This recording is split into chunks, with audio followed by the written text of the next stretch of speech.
Hello, welcome to this week's NASCAR Quick Hit here at SHIPIT Nation. I am Eric, also known as TheGame on Discord, and today we're going to be discussing the Cookout 400 taking place at the Martinsville Speedway. As always, please go ahead and hit that like button, and please subscribe to our channel if you haven't already. It really does go an incredibly long way in helping us with the YouTube algorithm. And before we break down the Cookout 400 at the Martinsville Speedway, let me, of course, mention us here at ShipIt Nation. As you saw in the opening video, ShipIt Nation has partnered with SaberSim to combine the most powerful optimizer with the most powerful content in the DFS industry.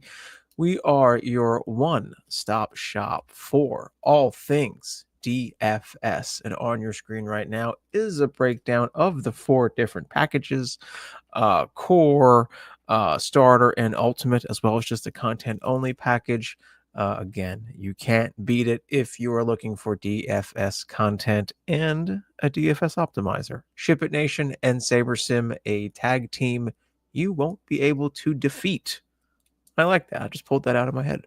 All right, let me hide that. Let me go to that. Oh, wrong overlay. We're back in business. All right. TV coverage this weekend is once again on Fox Sports 1 in America and TSN Plus in Canada. I'm assuming TSN Plus is just like on demand or like extra channels from TSN. I'm not sure. And race coverage begins at 3 p.m. Eastern Time. So Fox Sports 1, TSN Plus, 3 o'clock Eastern Time on Sunday. NASCAR once again returns to its short track roots as they tackle the half-mile paperclip-shaped Martinsville Speedway. There are roughly 280 Dominator points available this weekend at Martinsville, and we absolutely want to zero in on those numbers.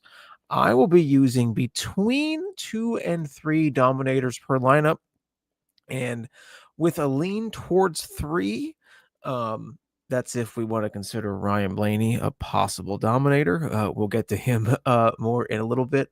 But why would I be leaning towards 3 dominators? Well, I took a look at the past 4 optimal DraftKings lineups for Martinsville, and they had the following.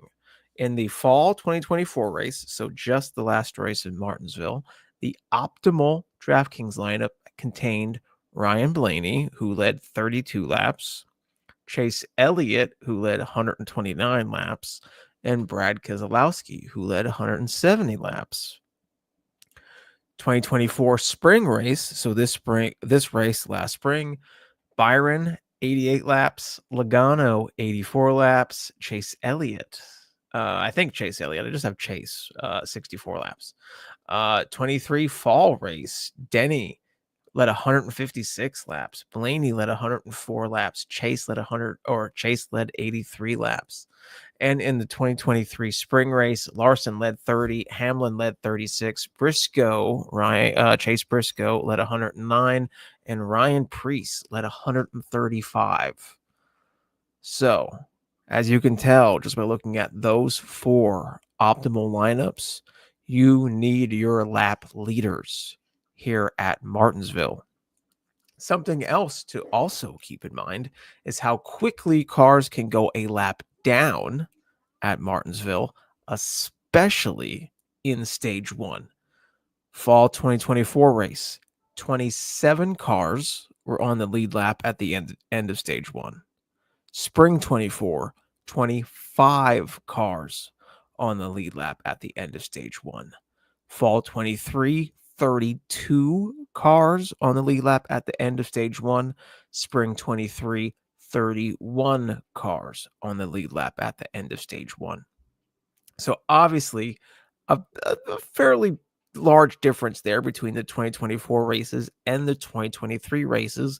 But what is the same is cars went a lap down. Okay. Cars will go a lap down in Stage 1 on Sunday, unless there's accidents every 15, 20 laps in Stage 1. I don't think we're going to see that, right? So normally we chase place differential and dominator points, which we will be doing here as well on Sunday. But it might be advantageous to not go so deep into the 30s for your player pool this week. Now, obviously, there is an outlier there. Ryan Blaney starts 32nd. I don't think anybody is going to be fading Ryan Blaney, myself included. But Justin Haley, Eric Jones, Shane Van Gisbergen, Ricky Stenhouse. You get the theme here? Like, some of these backmarker drivers, I think, are automatically X's from the player pool just from their starting position. Now, it's not the end of the world if you go a lap down in stage one, because obviously you can get your laps back. There's waiver rounds, etc., etc. But the day can become exponentially harder if there are 5 lap down cars in front of you and you're, sandwiched back there. Then all day you're just racing those 5 cars, trying to get your lap back for the opportunity to gain position, right? So cars will go a lap down on Sunday, especially in the first stage. How many? That remains to be seen. Practice and qualifying. No real notes to note here. As normal, Group B had the quote unquote better track conditions than Group A, but it's Martinsville. Martinsville is a concrete racetrack, so it does not react to the heat and temperatures like regular asphalt tracks do. So that's it for my pre-ramble. Let's go ahead and break down the starting lineup. Starting on the pole is Christopher Bell, 10,200 on DraftKings, 11K on FanDuel. He had good short run speeds, as you can see, but then really fell off on the long run.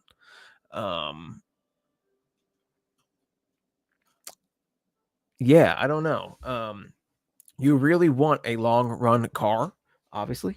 And Christopher Bell and Joe Gibbs Racing can absolutely tweak on that thing throughout the day to turn it into a long run car. But just looking at the practice speeds, it's not that car right now. Now, he does also get the best pit stall on the racetrack, like by far the best pit stall on the racetrack. So he is a great play. He is a dominator play. I don't think it's a question of if he leads laps on Sunday. It's how many laps will he lead on Sunday. Starting outside pole is Chase Elliott. And as you see here, we get Chase Elliott, Alex Bowman, and Kyle Larson. And let me actually get my notes here. I forgot I have notes and I don't have them up. So let me pull them up on screen too.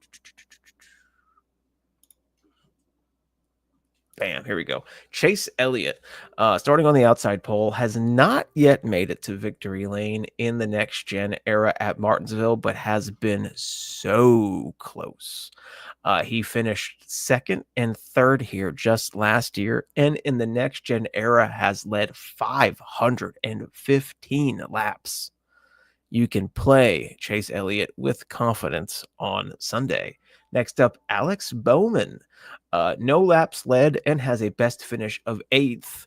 And in my notes here, I have noted here that Bowman is the worst, in quotes, worst Hendrick driver at Martinsville. And then he went and proved me wrong by putting it third. And I kind of think there's an argument here that Bowman might be the strongest Hendrick's car right now. Yeah, normally I would fade Bowman in this position, but I'm not taking that chance here. Yes, long run practice speeds doesn't look the best, but it's Hendrick Motorsports at Martinsville. They know what they're doing. Starting fourth, Kyle Larson. Larson's led 255 laps here, has 1 victory, 2 runner-up finishes, a 3rd, a 6th, and a 19th. you can play young money with confidence. Starting 5th is Denny Hamlin. Second verse, same as the first. Fantastic at Martinsville, has led 401 laps in the next gen era and has an average finish of 9.3. All of these folks smash plays so far. Christopher Buescher, he was surprising. His average finish has been 17th and 0 laps led in the next gen era.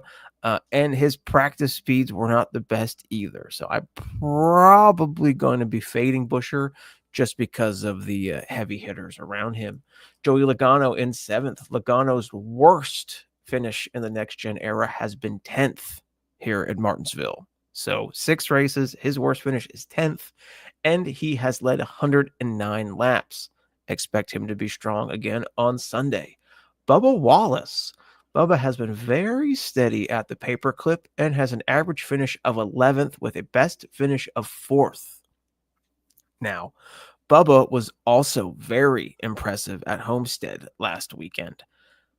Obviously, Homestead, Miami, and Martinsville are 2 tracks on the total polar opposite ends of the spectrum, but it's confidence. Bubba had a good run last weekend. Bubba came into Martinsville with a fast car, put it in a top 10 starting position. Bubba's trending upwards. I don't mind taking some shots on Bubba Wallace on Sunday. Starting 9th, Tyler Reddick. Red Dog's lone highlight here at Martinsville was a 7th place finish last year. His other finishes, 34th, 26th, 22nd, 35th, and 18th. Red Dog almost always makes my player pool, but he might be clicked off on Sunday. Next up, William Byron starting in 10th, 2 wins, and has led a total of 351 laps at Martinsville. I think he is the deepest starting Hendrick driver, and he's only starting in 10th. So play Willie B with confidence on Sunday. Chase Briscoe, 11th. Briscoe is fantastic at Martinsville, and I'm really expecting big things from him on Sunday in his Joe Gibbs Racing debut at the Paperclip. He has led 142 laps at Martinsville in the next gen era and has a best finish of 4th. Now, he led those laps and had that finish in Stewart-Haas equipment. This Joe Gibbs Racing equipment is exponentially better than that equipment was. So I'm very excited to see what that pairing can do on Sunday. Starting in 12th is Kyle Busch. Kyle Busch's first next-gen race in Martinsville all the way back in April 2022 was by far his best performance. On that day, he finished 7th. His other finishes, 29th, 21st, 27th, 16th, and 28th with 0 laps led. You have to assume, just based on his prior stats, he will lose track positions on Sunday. Something to think about, though, is I just talked about how good Chase Briscoe was here in Martinsville in Stewart-Haas equipment. Richard Childress Racing hired some engineers from Stewart-Haas. Do I think those 2 engineers are going to completely and fully turn around Richard Childress's Martinsville setups and everything? No. But it is worth noting that they are there.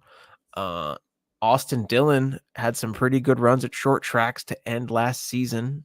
And Kyle Busch, I think we all would say, is a better driver than Austin Dillon. So, am I probably fading Kyle Busch on Sunday? Yes. However, I would say that there is an argument there to play him, and his practice speeds look good. So, looking forward to see what Kyle can do on Sunday.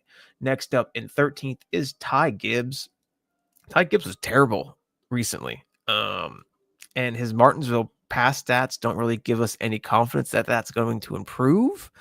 But look at his practice speeds. They were really good, and they were really good all throughout. I just don't know if I can play him until he puts together a solid day from start to finish. Maybe Sunday's that day. I don't know. Next up, Josh Berry. Berry only has 2 starts here at Martinsville and has a finish of 16th and 25th. Berry is a short track ace, short track specialist, is on the upward trend. He already has a victory this season. And we need to remember that this car is a Penske prepared Ford. So, play Josh Berry with confidence on Sunday. Next up, Michael McDowell in 15th. His best finish is 17th with 0 laps led. He's starting 15th. I don't think he's going to top 10 you. I don't think he's going to fall back to like in the 30s. So I think he's going to finish pretty much where he started. And I don't know. I don't know if that's going to be enough to make my player pool on Sunday. Next up, John Hunter Nemechek, 16th. Only 2 next-gen starts at the paperclip, and his best finish was 31st. So he has 2 next-gen starts. He has 2 others, I think in 2020, but we don't count those. So 2 next-gen starts, which came last year. His best finish out of those 2 was a 31st, and he starts 16th. That is an automatic check off of the player pool for me. Melon Man, Ross Chastain starting 17th. I was surprised when I looked up the Melon Man stats. Has no finish worse than 14th in the past 6 starts at Martinsville, and his finishes have been 8th, 4th, and 5th. And he's led 31 laps as well. So Melon Man gives you some nice place differential upside from the 17th starting position. Austin Dillon in 18th. 83 has been a mixed bag of nuts here at Martinsville. He finished 7th last fall, and he has other finishes of 12th and 3rd. The 3rd place finish was back in the spring 2022 race. His other finishes, though, have been 34th, 23rd, and 33rd. Now, if you remember when I spoke about Kyle Busch, if RCR has kind of been on the upswing as far as short tracks go, Austin Dillon did win that Richmond race last year, even though it turned into quite the mess afterwards. RCR has hired Stuart Haas engineers. They were fast last year at Martinsville. I think I'm playing Dillon. I think for the second week in a row, Austin Dillon is making my player pool. Look at you, 83. Soon I'm not going to hate that cowboy hat you wear. Next up in 19th is Zane Smith. Zane has been awful in his 3 starts. 21st last fall, 31st last spring, and 34th in spring 2023. You got to assume he's going to fall back. Austin Cindric in 20th. He finished 4th and 9th in the fall 24 and the fall 23 races. His other finishes have been 23rd, 33rd, 26th, and 11th.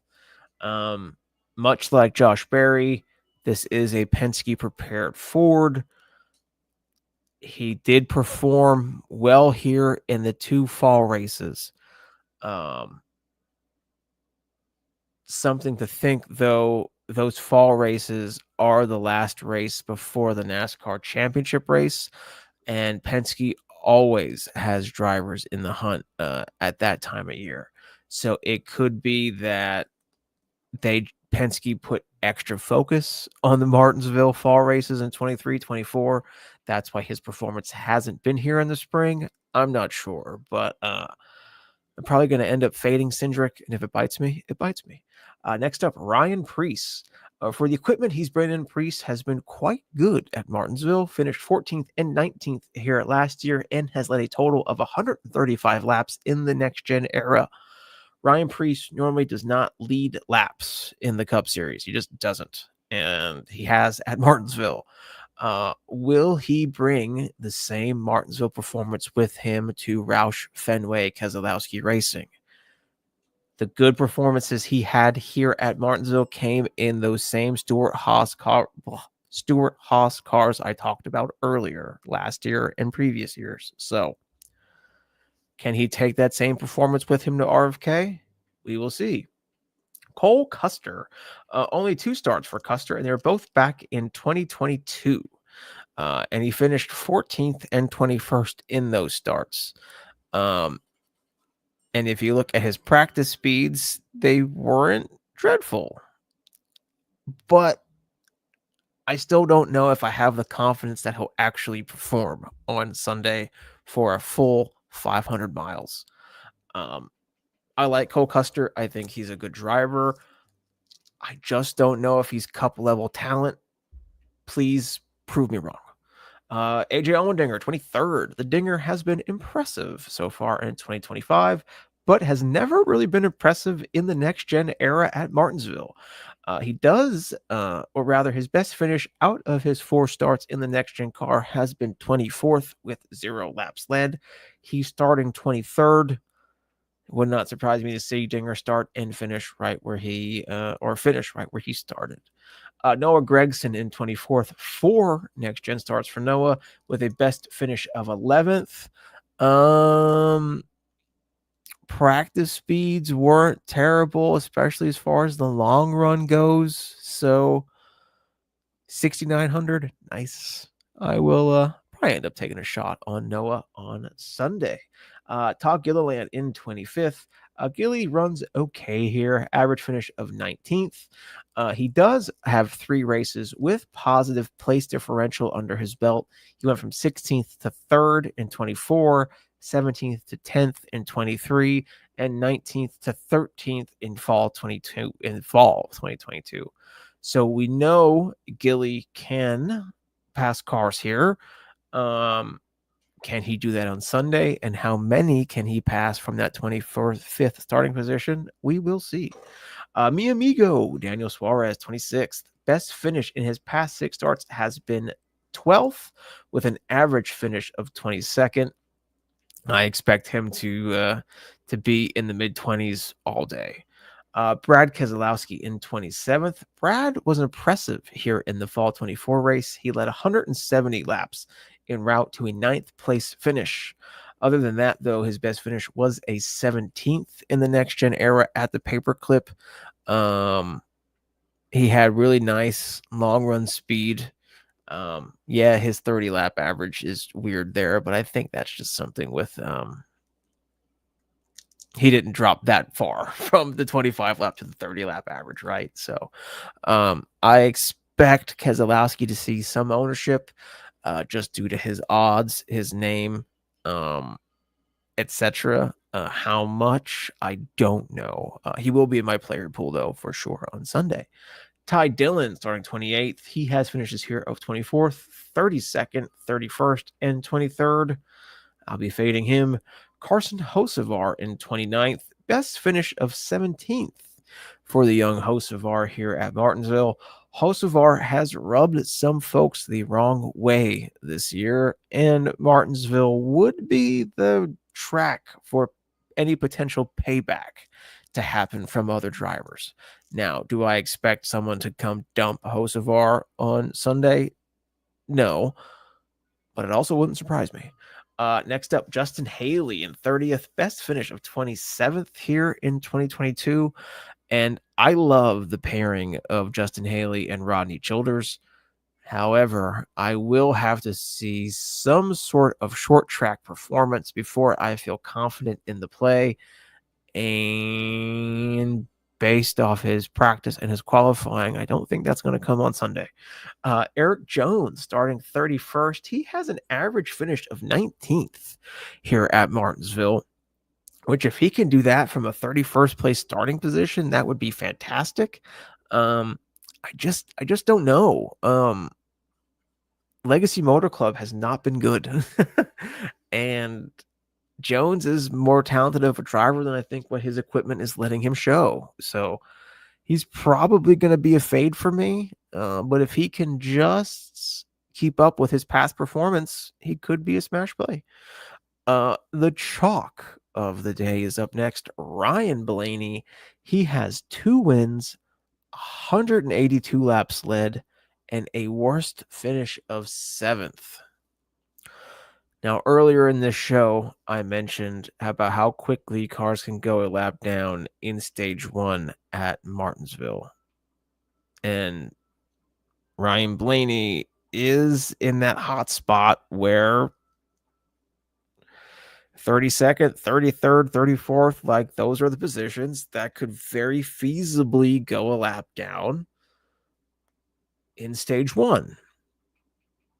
Do I think that's going to happen to Ryan Blaney? No. He is absolutely set up for the long run. He is, I believe, the odds-on favorite to win.